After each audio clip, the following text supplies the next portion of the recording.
যে আগে কি সুন্দর মাল কামাই। সব ওরা ত্যাগী বংশ, দেশ ত্যাগ করেছে দুই বোন মিলে। ছেলের বউ ছেলেকে ছেড়ে ত্যাগ করে চলে গেছে, মেয়ের জামাই মেয়েকে ত্যাগ করে চলে গেছে। এই যে এটাও তো পদত্যাগ করা লাগলো বোনের মেয়েকে। নিজের মেয়েকেও যদি কয়েকদিন পরে পদত্যাগ করা লাগবে, যা করেছে এখন যা আসতেছে এটাও লাগবে। কারণ ওটা তো ওরা আমাদের মতো দুর্নীতিগ্রস্ত না, ওরা একেবারে চোল পরিমাণ কিছু পেলে তার খবর করে ফেলে। আর আপনি বিশ্ব স্বাস্থ্য সংস্থার দায়িত্ব নিয়ে বিভিন্ন জায়গা থেকে মাল কামিয়েছেন, যে আগে কি সুন্দর মাল কামাই। তাম দুনিয়ার 257টা রাষ্ট্র এই ময়লার বস্তা কেউ নেয়নি, মোদি নিয়েছে। এটা ময়লার বস্তা না? বলেন তো ওই মহিলারা কেউ কাজের লোক রাখবে না? আমার তো সম্ভব না। ও সাঁতারে কাজের লোক রেখে করবো কি আমি? অথচ তাকান তাম দুনিয়ার নিকৃষ্ট মানুষের তালিকা খুঁজবেন, আপনি 6 জন মানুষের নাম পাবেন। তাম পৃথিবীতে 6 জন মানুষের নাম আছে নিকৃষ্ট, যারা গণহত্যাকারী। তার ভেতরে হিটলার আছে, চেঙ্গিস খান আছে, ওই যে যেটার নাম বললাম ওইটা আছে, আর যেটা পালিয়েছে এর নামও আছে। এর এখন বয়ফ্রেন্ড,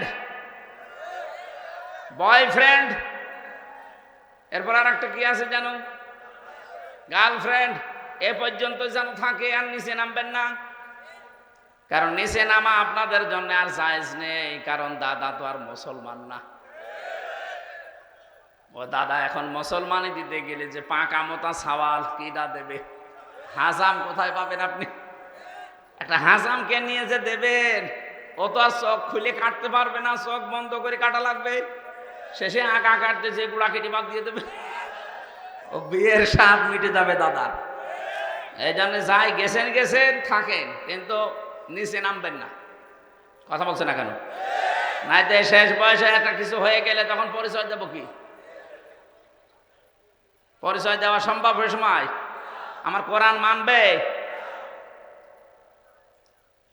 অলা তুনকিহুল মুশরিকিনা হাত্তা ইউমিনু, সূরা বাকারা 2 নম্বর পারা 14 নম্বর পৃষ্ঠা 4 নম্বর লাইনের 221 নম্বর আয়াতের মাঝের অংশে আছে। আল্লাহ বলেন, কোন মুশরিক পুরুষ যদি ঈমান না নেয়, কোন মুমিনা নারীর জন্য তার সাথে বিয়ে করা জায়েজ নেই। আমি এই জন্যই বকবক করছি, এমনি করতাম না। এই জন্য গেছেন ভালো, সাবধানে থাকবেন, কারণ ওদের তো চরিত্র ঠিক নেই। কখন আবার কি করে ফেলে, শেষে দেখা যাচ্ছে বুড়ো বয়সে নাতি আমরা কি করব।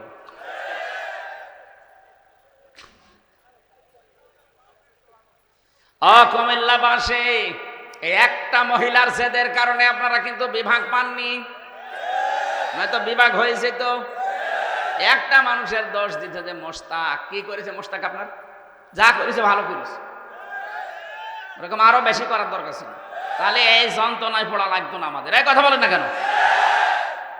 খালি মোশতাকের দোহাই দিয়ে এত বড় একটা জেলা, বাংলাদেশের 17 জেলার ভেতরে একটা জেলা কুমিল্লা, এটা বিভাগ হওয়ার মতো না? কি হয়তো আপনার দিলে খালি একজনের উপরে হিংসা করে আপনাদের সারা কুমিল্লায় প্রায় 20-22 লক্ষ মানুষ বাস করে, পুরা জেলা মিলে। হ্যাঁ, এতগুলো মানুষের এখন সব মনের ভেতরে দুঃখ না? এই দুঃখ থাকবে না, সামনে জেলা বিভাগ হবে ইনশাআল্লাহ। আমরা সবাই চাচ্ছি, সারা বাংলাদেশে তো আমি ঘুরি, বলে না এটা ঠিক হয়নি, এদের বিভাগ দেওয়া দরকার। আল্লাহ যেন অন্তত এটা আপনাদের দেখার তৌফিক দেন, জোরে বলেন আমিন। আমার ভাইরা, আমি যে কথা বলছিলাম, রব্বুল আলামিন এই 2টা জাতির নাম দিয়েছেন এই কারণে, একটা অভিশপ্ত আর একটা পথভ্রষ্ট। এই পৃথিবীতে কেন তারা অভিশপ্ত, কেন পথভ্রষ্ট, আমি প্রায় 5টা কারণ পেয়েছি তাফসিরে। এইদিকে তাকান, এটা আমাদের সাথে আবার মিলবে। 1 নম্বরে, এই মানুষগুলো কিন্তু জানতো যে আমাদের নবী মুহাম্মদ রাসূলুল্লাহ শেষ নবী এবং সর্বশ্রেষ্ঠ নবী, কারণ ওদের তাওরাতে, ওদের ইনজিলে কয়েকশো বার লেখা ছিল এটা। তাওরাত কিতাবে, ইনজিল কিতাবে আমাদের নবীর নাম পরতে পরতে তার প্রশংসা লেখা ছিল। আমাদের কোরআন পড়তে গেলে আমরা যে অক্ষরগুলো দিয়ে পড়ি, আমার আল্লাহ প্রতিটি অক্ষরে আমাদের নবীর সম্মান আর পরিচয় তুলে ধরেছেন।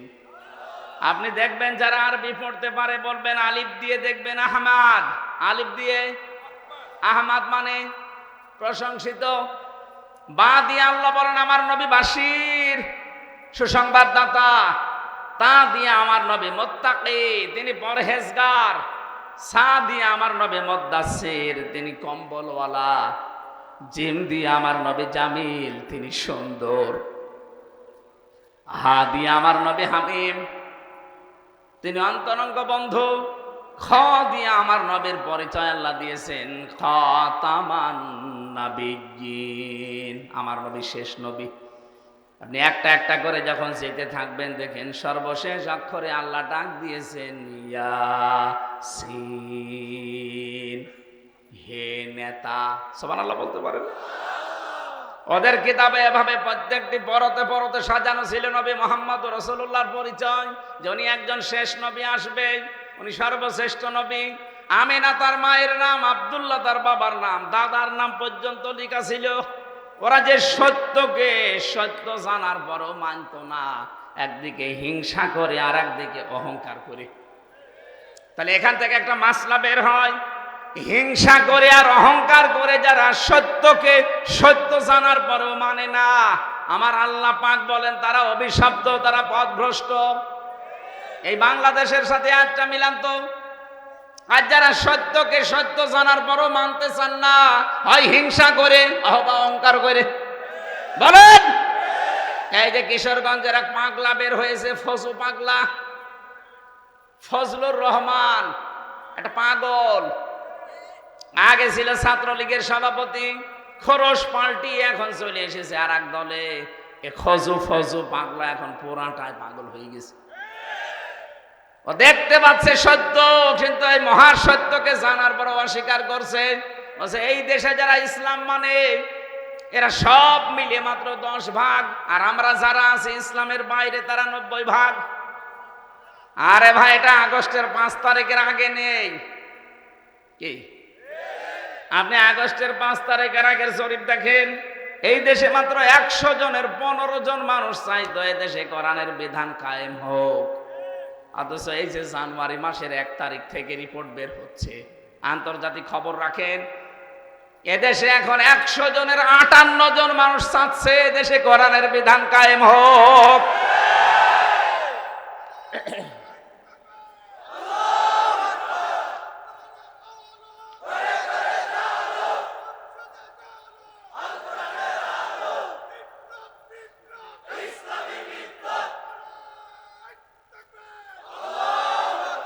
এই ফজুর মতো আরো কিছু মানুষ দেখছে পাগল হয়ে গেছে। এই যে হারুন একটা, হারুনের বউ পাপিয়া একটা, আমি নাম ধরেই বলছি কারণ এরা পুরাটা এখন মাথা আউলিয়ে গেছে। এরা সত্যকে সত্য জানার পর অস্বীকার করছে। ওরা বলে ভোট হলে ইসলামপন্থী মানুষ মাত্র 10 ভাগ ভোট পাবে। আরে ভাই, আপনি ভোটে 15.5 বছর হয়েছে, আপনি আন্দাজি রিপোর্ট বলেন কি করে? বিশ্বের রিপোর্ট গুলো এখন খুলে দেখেন, এই যে মাইক্রোসফট, ভয়েস অফ আমেরিকা, সবগুলো খ্রিস্টানরা চালায়, একটাও তো মুসলমান চালায় না। তারা এখন রিপোর্ট দিচ্ছে বাংলাদেশ দেখে, এই দেশে যেভাবে মানুষের উত্থান হচ্ছে ইসলামে, আগামীতে 3য় শক্তি হিসাবে ইসলাম ক্ষমতায় যাবে। এটা আমেরিকার রিপোর্ট। মাইক্রোসফটের রিপোর্ট দিয়েছে তামাম দুনিয়ায় 257টা রাষ্ট্রের ভেতরে মিথ্যা কথা বলার দিকে এগিয়ে আছে ভারত। আরে ভাই, আমরা তো বানাইনি, বানিয়েছে খ্রিস্টানরা। সবচাইতে বেশি মিথ্যা খবর প্রচার করে ভারতে। আপনি দেখেছিলেন না ওদের সাংবাদিকের অবস্থা কি? হলহকার, মলম। আমার মনে হয় মলম বিক্রেতা হতাও নড়াচড়া করে না। যা আমরা নিয়ে নেব, আমরা চট্টগ্রাম। আরে দাদা, চট্টগ্রাম নিয়ে নেবেন মানে আপনি কি যৌতুক নেবেন? আর মেয়ে তো পালিয়ে গেছে, যৌতুক কিসের? মেয়ে তো বিয়েই আমরা মানি না। আর আমাদের যে ধর্মে যৌতুক দেওয়াও জায়েজ নেই, নেওয়াও জায়েজ নেই। যদিও এখানে কিছু আছে যৌতুক খায়। কারা কারা যৌতুক নিয়েছেন হাত তোলেন তো। আলহামদুলিল্লাহ, এই ছেলেটা ভালো আছে। আলহামদুলিল্লাহ বললাম এই কারণে, আমার তো ছেলে নেই, মেয়ে আছে, আমারও যৌতুক দেওয়া লাগবে না। এই জেলায় এত দূর বিয়ে দেওয়া যাবে না, কোথায় কুষ্টিয়া, কোথায় কুমিল্লা, এত দূর বিয়ে দিয়ে থাকা যায়? আসতেই লাগে আমার একদিন।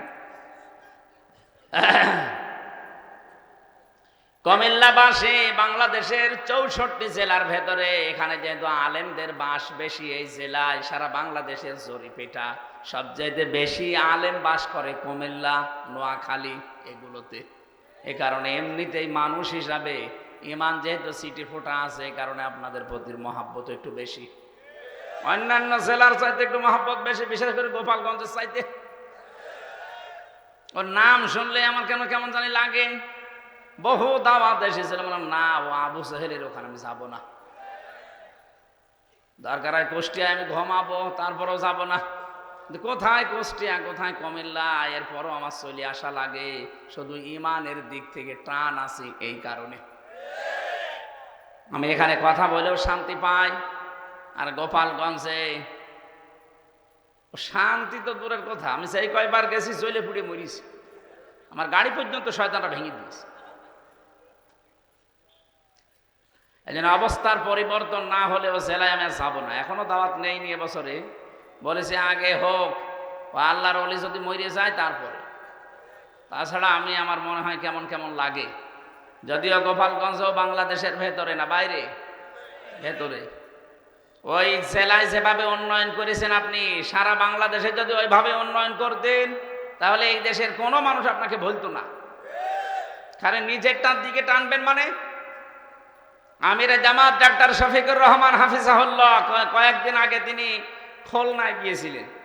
উনি বলেছে যে গোপালগঞ্জে বিভিন্ন বিশ্ববিদ্যালয় হয়েছে, অনেক প্রতিষ্ঠান হয়েছে, আমরা এতে নারাজ না, ভালো, ওটাও বাংলাদেশের ভেতরে। কিন্তু এরকম প্রত্যেকটা জেলায় তো অন্তত কম বেশি হওয়ার দরকার ছিল। ওদের রাস্তা দেখেছেন? আর এই যে রাস্তা, ডেলিভারি রোড, আমার মনে হয় যে সমস্ত মেয়েদের পেটে বাচ্চা, এখান থেকে ওই সেই কুমিল্লা নিয়ে যাওয়া লাগবে না। এই রাস্তায় শুধু 2-3 কিলোমিটার ড্রাইভারকে বলবেন 200 টাকা বেশি দেবো, তুই জোরে চল, ওর রাস্তায় শেষ। এই কথা বলে না কেন? ডেলিভারি রোড বানিয়ে ফেলেছে।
এখন শুনলাম যে বিভিন্ন মসজিদের ইমামদেরকে, খতিবদেরকে ডাক দিয়ে বলছে আমাদের আয়ত্তের বাইরে, আমাদের আর কিছু করার নেই, আপনারা এবার আজান দিন। এবার আজান দে। আজান দেওয়া মানুষগুলোকে ধরে ধরে আগুন দিয়ে পুড়িয়ে দিয়েছো, এখন ঠেলা টের পাও। আল্লাহ মনে হচ্ছে বাংলাদেশের জালেমদের ওপরও এরকম একটা প্রতিশোধ নিচ্ছে। আলেমদের মাথায় দড়ি দিয়ে যখন নিয়েছে তো তখন বলতো দেখ কেমন লাগে, এখন যখন নিয়ে যায় আদালতে আমরাও বলছি দেখ কেমন লাগে। যদিও শয়তানদেরকে এখনো পর্যন্ত আরামে রেখেছে।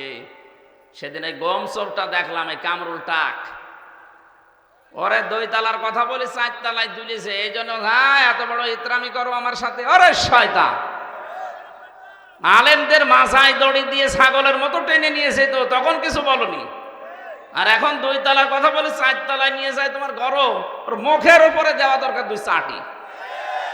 শয়তানের শয়তান। এই দেশটাকে নষ্ট করার জন্য যারা ভূমিকা পালন করেছে তার ভেতরে এটা একটা শয়তান। শিক্ষা ব্যবস্থা ধ্বংস করার জন্য যারা কাজ কাম করেছে, আপনার এই পাশের জেলা চাঁদপুরের একজন আর চট্টগ্রামের একজন, একেবারে শেষ করে দিয়েছে এই 2 জন। এর আগে সিলেটের একজন ছিল, ওটাও আর একটা শয়তান। ওদের শয়তান না কোনটা, প্রত্যেকটাই শয়তান। শয়তান মনে হয় 15.5 বছরের ছুটি নিয়েছিল, বলেছিল যে আমি আর শয়তানি কোথায় করব, আমার চাইতে বড় বড় ভাই দেশে আছে, আমি বিয়ে চলে গেলাম অন্য দেশে। কে একটা যেন গল্প বলতো ছোটকালে সন্তান, যে শয়তান একবার খুঁজে পাওয়া যাচ্ছে না, কোথায় আছে কোথায় আছে। ও শেষ পর্যন্ত খোঁজ খবর নিয়ে দেখা গেল বাংলাদেশ নামে একটা দেশে বঙ্গবন্ধু শেখ মুজিবুর রহমানের পা ধরে পড়ে আছে। কে তুমি এখানে? বলে আমি শুধু আদম আর হাওয়াকে ধোকা দিতে গিয়ে আমার ঘাম ঝরে গেছে। আরে তো আমার বড় উস্তাদ, এ ধোকা দিয়েছে 7.5 কোটি মানুষকে, আমি মাত্র 2 জনকে ধোকা দিতে গিয়ে জীবন আমার শেষ। এটা আমার বড় উস্তাদ না, যে 7.5 কোটি মানুষ ধোকা দিয়ে বোকা বানিয়ে আজ বসে আছে। আমি যদি এখন কাউকে উস্তাদ মানি তো এইটাই আমার বড় উস্তাদ।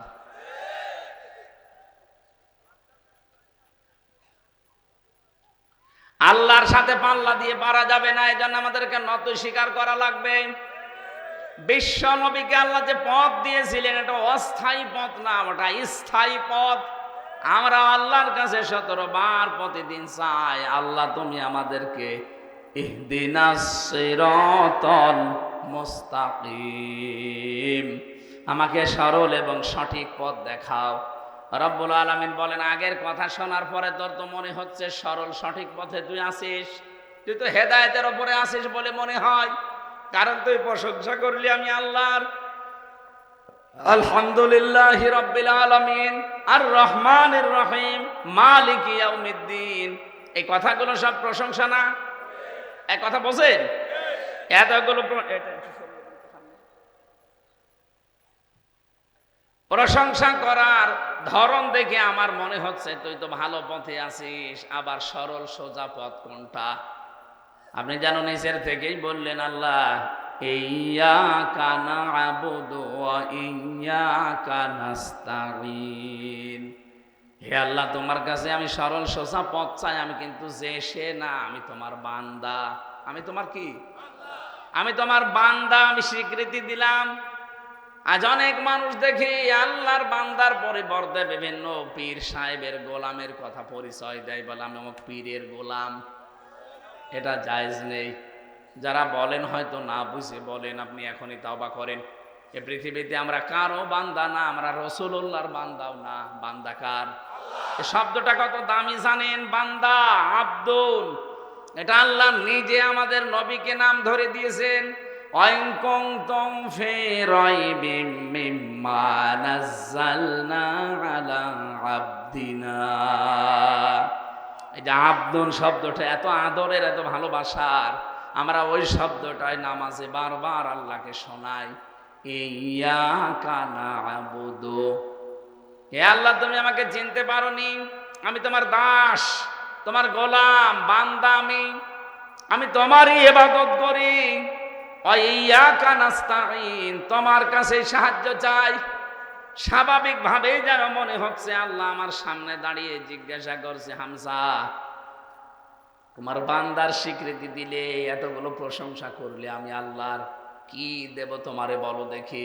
তখন আমরা সরল সোজা এবং স্থায়ী মুস্তাকিমের পথ চেয়েছি। বলেন বলেন, এটা চাইলেই শেষ হয়ে গেছে। আল্লাহ যেন প্রশ্নবোধক চিহ্ন দিচ্ছে, সিরাতে মুস্তাকিম কি এটা? আল্লাহ যেন আমাকে জিজ্ঞাসা করছে কি এটা। এখন আমি নিজের থেকে বলছি, আল্লাহ সিরাতাল্লাযীনা আন'আমতা আলাইহিম, আল্লাহ সিরাতে মুস্তাকিম তো ওইটা, ওদের পথ আমি চাচ্ছি যে এই পথে তুমি পুরস্কার দিয়েছো, যে পথের মানুষদেরকে তুমি এনাম দিয়েছো, পুরস্কৃত করেছো, ওদের পথ আমি চাই। আল্লাহ পাক বলছেন কারা তারা? আপনি নিজে পরিচয় দিয়েছেন, গায়রিল মাগদুবি আলাইহিম ওয়ালাদ-দাল্লিন, তাদের পথে তুমি চালাবে না যারা মাগদুব এবং দল্লিন, যারা অভিশপ্ত এবং পথভ্রষ্ট। এখানে দুইটা জাতির নাম আমরা জানি। এই ছেলে, জরুরি কাজ না থাকলে যাবেন না, একটু বসে। এখানে দুইটা জাতির নাম আমরা সকলে জানি, যে একটা ইহুদি আর একটা খ্রিস্টান। আপনি তামাম দুনিয়ায় এখন 257টা রাষ্ট্র আছে, মানবতার শত্রু ইসলামের শত্রু হিসাবে আপনি দুইটা জাতিকেই দেখবেন বেশি ভূমিকা পালন করছে। আপনি গাজার দিকে তাকিয়ে দেখবেন, এখানে ধ্বংস করার পেছনে দায়ী হচ্ছে ইহুদিরা, আর ওদেরকে সাহায্য করেছে খ্রিস্টানরা। এক কথা বলেন না কেন? আর বাকি মুসলিম বিশ্বে, বিশেষ করে আমাদের প্রতিবেশী, এখানে মুসলমান নিধনের পেছনে ভূমিকা পালন করেছে মুশরিকরা, আর এদেরকে সাহায্য করেছে উগ্রপন্থী কিছু হিন্দুরা। গুজরাটে মুসলমান হত্যা, কাশ্মীরে মুসলমান হত্যা, সর্বোপরি আল্লাহর ঘর ওরা ভেঙে দিয়েছে। এখনো পর্যন্ত আল্লাহর ঘর ওরা ভাঙতেছে, গতকালকেও একটা ভেঙেছে। আমাদের প্রতিবেশী, এই কারণে আমরা সতর্ক করছি, যেহেতু আমাদের হাতে আপনাদের যাতে ক্ষমতা কম, এই জন্য সতর্ক করছি। প্রতিবেশী পাল্টানো যায় না, প্রতিবেশীর চরিত্র পাল্টাতে হয়। এই জন্য আশা করবো আপনাদের পূর্বপুরুষেরা আল্লাহর ঘর কাবা ধ্বংস করতে এসে তারা কাসফিম মাকুল হয়ে গেছে। কথা বলে না কেন? আপনারা যা করছেন আপনাদেরকে আল্লাহ কাসফিম মাকুল বানিয়ে দেবে। এই জন্য আপনারা থামেন, হয়তো বুঝে হোক না বুঝে হোক, আবেগে এক শয়তানের পামে আপনারা এটা করছেন। এক শয়তান হাওয়া দেয় আর আপনারা এটা করেন। একটা নির্ভেজাল টাটকা শয়তান ওই মোদিটা, কত মুসলমানের রক্ত ওর হাতে লেগে আছে আপনি জানেন, আর আপনি আর জায়গা পেলেন না যাওয়ার, ওর কাছে গিয়েছেন।